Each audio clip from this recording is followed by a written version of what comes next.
Yo, what is up, guys? Eddie here, also known as Ed's TCG. I'm here to bring you something very special. I'm here to bring you the top decks that I would bring to the NAWCQ Genesys Championship. Now, if you don't know, in the North American World Championship qualifier coming up in a few weeks, there is a Genesys main event where you can get a trip to Tokyo along with a ton of cool prizes. This is going to be happening alongside the main event, so Friday is going to be Genesis, where anyone can enter. I don't believe they need an invite. Saturday's the main event where you need an invite, obviously, and then Sunday's day two for both. So if you guys are going to the NAWCQ, or you're thinking about going, I would heavily consider playing this tournament. There's no downside, and you can play pretty much any deck that you want, as it's Genesis, aside from a lot of link decks. And yeah, I made a little compilation of the decks that I think you should be playing. For a little context, I am pretty qualified, I think, to talk about this topic. I've been playing a lot of Genesis. These aren't all the tops, but just the ones they compiled for some reason. But I've gotten first, second, fourth, and eighth in the last four Genesis tournaments. I think I'm due a top 16 next, so um, yeah, I think I'm somewhat qualified to speak on this topic. Again, these aren't necessarily the best decks, although there's significant overlap with that. But these are decks that I'd consider bringing, and I think that you guys should consider as well. So let's hop right into it. But before we do that, please subscribe and like the video if you enjoyed it. Definitely subscribe. I'm trying to get my subscribers up because that's pretty cool. And let's get into it. So the first deck is Fairy Tail. Now, I don't know if you guys have known, but this deck has been very strong, not only in current or advanced, but also in Genesis. It won one of the Genesis qualifiers in, I think, South America, I believe.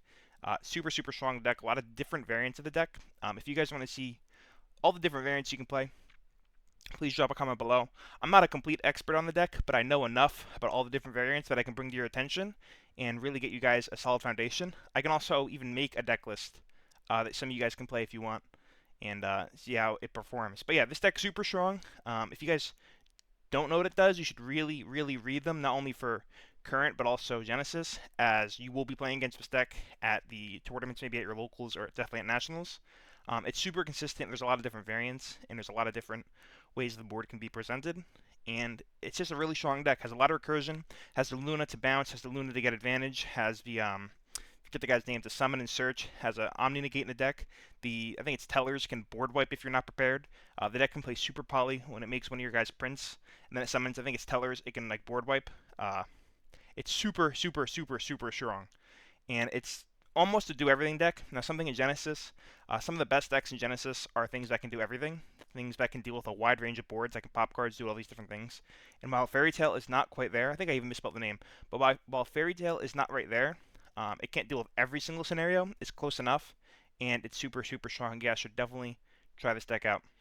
Next, we have Radiant Typhoon. Now, this deck has seen significant hits, but it's definitely a deck that I would be bringing to the NAWCQ for Genesis if I was able to play.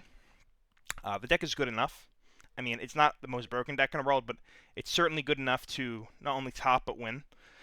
It has good end board. Spell negate, face up card negates, shuffles with whatever phonics.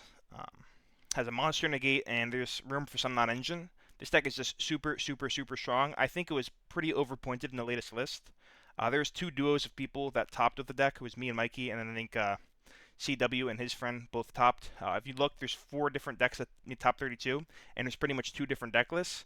So I think Konami saw that data and then made the wrong decision on how to point it, because the deck was pretty fair before, and now it's a little less, little worse rather. But the deck's good enough. That's the point. Like we're not here to find the most broken deck. As I will show you, there are some broken decks in Genesis to come, but it's a deck that can just survive. It has no real bad matchups. It can play through pretty much everything. It can deal with back row, can shuffle cards. There's an extra deck toolbox, monster negate, blah. The only thing that it's really struggles into is Utopia Future Zexal, the newer F-Zero that prevents targeting that they recently put to 5 points. Fun fact: 5 points is not enough for that deck or for that card, and that card, if it's played against Radiant Typhoon, is really strong. It prevents targeting, period, so your MST can't hit the grave. And if MST is not engraved, you can't summon going second, so it really limits your going second ability. Yeah, I mean, other than that, the deck's pretty strong. It doesn't really have as much room, or points rather, for non-engine, but with the reduction and Chalice and the introduction of Scarebear Pair, or whatever it's called, the deck's really strong. I actually have a list fully built out for this deck that I can present to you guys. It's actually the exact list that I will be bringing to Nationals, unless something changes that I might play side events with or whatnot. But super, super strong deck that I really think you guys should be on your radar at least. Again, not the best, but good enough. Next, we have Dracotail. Now, this is not really on many people's radar, and I might be somewhat coping in this, but this deck has gotten an insane increase in power with the new El Shaddoll, Shaddoll Fusion target. Basically, there's a Shaddoll guy, extra deck guy, that says it's unaffected, so it's a towers. It can send a Malulu and a Lucius, and maybe a Beast too. It sends like 3 cards, and it's pretty much an instant auto win. So if you resolve Shaddoll Fusion, the game's completely over. And with that in mind, there are people playing all sorts of ways to get Shaddoll Fusion. I think it's like Predaplan Engine and all sorts of stuff. But aside from that, this Genesys has no ways to stop these cards. There's no real way to stop Shaddoll Fusion, Ketsu, Rahu, and if any of those cards resolve, it's pretty much game over. As I mentioned time and time again today, even in this video and previous videos, one of the main points I find with a good Genesys deck is a deck that can, again, deal with everything. And I think no deck exemplifies this as much as Dracotail. It has spell removal, monster negates. It can shuffle cards back with the extra deck. It has Gulamel to pop more cards. It has Arthalion to bounce cards. It has an entire toolbox in Engine to deal with pretty much anything that could be on your opponent's board. And that is further hard to deal with as your opponent doesn't really have Ash Blossom or things of that nature to prevent these cards from resolving. So if any of those cards resolve, it's pretty much game over. The deck is significantly pointed to the point where it's really hard to accomplish this, but you do not worry. I have cooked up the goo, so if you guys want to see that, please drop a comment below. I might be releasing deck lists for not only this, but Radiant Typhoon, maybe Fairy Tail as well in the future before Nationals, so you guys can be NAWCQ ready. But yeah, super broken. Has a decent end board. It can summon Secretarion to prevent monster dragons and spellcasters. Sometimes puts up a negate in the way of flame. It can make Horn Sting. And it just makes a bunch of big bodies that are really, really hard to out. Plus, it's just really, really good for Recursion. I found that there's pretty much 3 ways to play the deck. You can play with or without Phimena, with or without Arthalion, and then you can play with or without the Predaplant cards. And the Predaplant cards add a lot of spells to the deck, which I was not really a huge fan of, but it also gives you a lot more ways to search really good cards, rather, and it's good enough. This deck's really, really strong. It sometimes can be inconsistent, but you have to build the way, at least in my experience, you have to build the deck in a way where as long as one fusion resolves, you win the game. And again, I have a lot of different builds for this deck, as I haven't really been exploring it, but especially with the new introduction of the Shaddoll card, the deck's really broken. Hate to say this, but we have Red Dragon Archfiend. This deck's broken. Going into YCS Columbus, I really underestimated its ability to go second, and seeing as though they made like a slap on the wrist in terms of the points, this deck's still broken. Has a lot of big bodies going first. Has face up Omni negate, in the way of I think it's Hot Red plus Dispatter, so it can make some pseudo negates. And there's just a lot of big bodies on the board. It's really, really hard to deal with and has good follow-up. And it makes some big attack guys, which is, again, hard to deal with. Going second, it has means to OTK, which is obviously really scary, as if you don't know, a lot of Genesys decks can't really OTK, funny enough. And it has means to remove cards. So, really, really, really strong deck. It was not pointed enough. Bad job, Konami. It's essentially the same deck post-points list. It's hard to interrupt. Can play through Shifter, which Shifter is something I wanted to talk about maybe in this video. I'll get into it right now. Shifter is a card I think that is inherently bad. I did play it in 2023 Nationals. I got second in Swiss with Kashtira in NAWCQ, and I did not play Shifter in my deck because I did not think that the card was good enough into the meta. And in Genesys, there really isn't one meta. If there is a points list where they, missed a deck so crazy that only one deck was winnable or playable, and everyone played it, and you knew Shifter stopped that deck, sure, you'd play it. But if you're entering a really wide meta and you don't know what you're going to play against, like for example at YCS Columbus, I played against 11 different decks. I think it's 12 different decks throughout the whole tournament, including Top Cut. Maybe 11, 12, whatever it is. It's really, really hard to put Shifter in a deck when only like half the matchups it can do anything against. This is the same thing with something like Fualos or all these other really specific cards to stop certain matchups. It's like it's not worth committing a significant amount of the points to the deck, or to your deck to include these cards if they're not good against the whole field. And in the beginning of the rounds, you will be playing against decks that play something like Shifter, and this is where RDA can thrive. It can deal with Shifter, not perfectly, but good enough. And once it gets past those early rounds where Shifter's running rampant, it'll just dominate the better decks in the later rounds. Some hidden tech that I want everyone to be doing and thinking about. I don't know if it's perfectly not flawed in my head. There's like no flaw to this, but again, I don't know. What if everyone just played 3 Fallen of Albaz and an Alba in the extra deck? What does RDA do if you go, my hand's pretty bad, set 1. Contact Fuse, your whole board, game over. What are they going to do? That's a theory. That's a theory that you guys might want to consider. If you are worried about RDA, maybe consider that, because that's really good. You don't have to use the Fallen of Albaz effect on normal. It's a contact Fuse, even if it's face down, to my understanding. So that's really, really good. Something to consider. But yeah, RDA is really powerful. Next, we have Mimighoul. Mimighoul was absolutely not on my radar going into YCS Columbus. But after YCS Columbus, I really, really, really saw its power.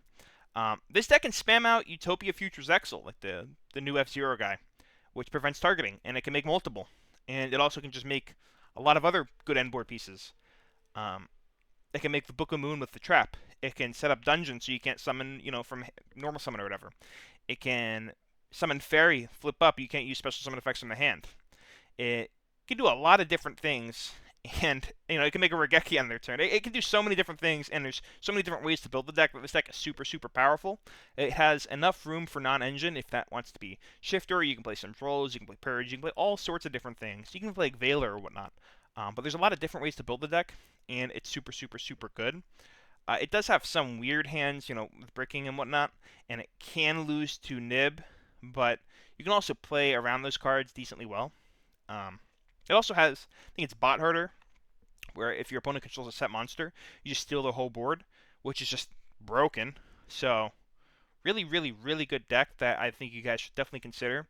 There's a lot of different variants on the deck. I think one got top 8 and one got like top 16. The top 16 build was like some YouTuber guy, and it had like 3 of everything, which it was okay enough. I played Shifter. Again, I don't like Shifter as a card in the Genesys. But the top 8 deck was a little better. It played some of the Lyraless cards and played Life Hack, which I don't know if I'd play, but it was much more of a combo-eccentric deck with the Lyraless cards in the deck, and I think it's really something to consider. This deck's really powerful, and something like Dungeon can just auto-win certain matchups. So definitely something to watch out, put on your radar, and test. Again, I can show you guys some lists for this deck. If you guys are interested, just drop a comment below. I might make a video on that. Next, we have DoomZ. Guys, I don't even know what to say. Like, it's actually absurd that this wasn't the most popular deck in the last event. Maybe RDA was better, maybe, but DoomZ is just so broken. Only one person played it. I think it was Dwayne. He got top 8, or at least one person that got top 8 with it. I actually know that about that, but yeah. Regardless, this deck's just broken. All right? It makes a mistake. It makes pops. It makes like another negate. It just does so many different things. It pops cards. Like, I think it takes cards. It has so many different ways to make this board. It can go first and second decently well. This guy, I think it's Drastius on the right here. It's just so broken. Like, if that card touches the board, you lost. Definitely not pointed enough. And it can be made in a lot of different variants in the sense that pretty much any rank 4 can nick the full package for this deck. And that's pretty scary. So, yeah, there's a lot of different rank 4 packages running around, like Drake Shark and the other Shark guy. And there might be some new rank 4 packages in the newer sets that I'm not too familiar with. I think they did point some of the hero stuff. But regardless, deck's just super broken. You can also use a rank 4 toolbox to deal with cards. And, it's a deck that I'd really recommend you guys play. And if you guys don't play it, at least know what it does, because you will likely be playing against people playing this deck. And this deck is just so broken. Like, I don't know how it didn't have more performance. It's just really good. Next, a new deck, Blitzclique. It's deceptively strong. It makes, monster negate, a bunch of different pops. It can make a spell negate with a trap. There's like a Ghost Ogre dude in the hand. There's a lot of different stuff this deck has going for it. And people are not going to know what the cards do. That's a real advantage to the deck. People are lazy, especially in Genesys. Like, people in Genesys just like to play their pet deck. and they don't really care what new cards come out. So if they see Blitzclique cards for the first time, they don't know what they're playing against. It could be a real problem for them. It's consistent enough. It's not super consistent. It definitely has some issues, but it's good enough. And inherently, it's pretty good going second, which is a flaw of Genesys. A lot of decks are pretty unfair going second, or going first rather. But this deck is pretty much designed to go second, although I do have doubts that it will deal with any of the really OP decks. As we mentioned before, like if your opponent has 2 Utopia Future Zeros in the Mimighoul deck, I don't think Blitzclique can play. If your opponent makes a full RDA board or a full DoomZ board or any of these really overpowered go first decks board, I don't think Blitzclique can play. But regardless of all that, you have about 50 points for non-engine, so you can play cards to deal with those things. Whether that be a go first build of this deck or a go second build of this deck. Regardless, this deck is really strong, and there's a lot of different variants of this deck that you can play. So again, if you guys want to see that, comment below. I can introduce you guys to some variants of this deck, but definitely something you should read up on. These cards are really strong, and you should at least know what they do to be prepared for the NAWCQ Genesys event. Next, we have Tellar Knight. It's just a rank 4 slop deck. I'm not going to go too much into this. I don't really want to read all these cards. I know they're broken. I vaguely know what they do. I know they can Rongo you, but not really anymore because you'd have to lose a lot of consistency. But the deck's just broken. I'm not going to go too much into it. I will not provide a deck list for this. It's really annoying to play against. I don't want to read all the cards. But I know it's really good. And if I was really trying for this Genesys event, I would definitely be reading all these cards to make sure I know what they do. And then lastly, you have an honorable mention in Sacred Beasts. Basically, this deck does one thing in Current and one thing in Genesys. And in Genesys, it's going to play how it's kind of meant to be played, where it just summons this Towers guy that negates 3 cards, which is really good, but it can also be outed really easily via a billion different cards. So, yeah, you're kind of putting all your eggs in one basket, summoning the big guy. Sometimes you can summon 2 if you're lucky. But I don't know, this deck's really cool. It's really decent, although it can be outed by a lot of different cards. So just something to consider. I don't think it's the best deck in the world, but it's definitely something I'd be looking at, as I think it's a really cool deck. But yeah, thank you guys so much for watching. Please like and subscribe, and comment below if you want to see any of the deck lists that I mentioned today. Bye-bye.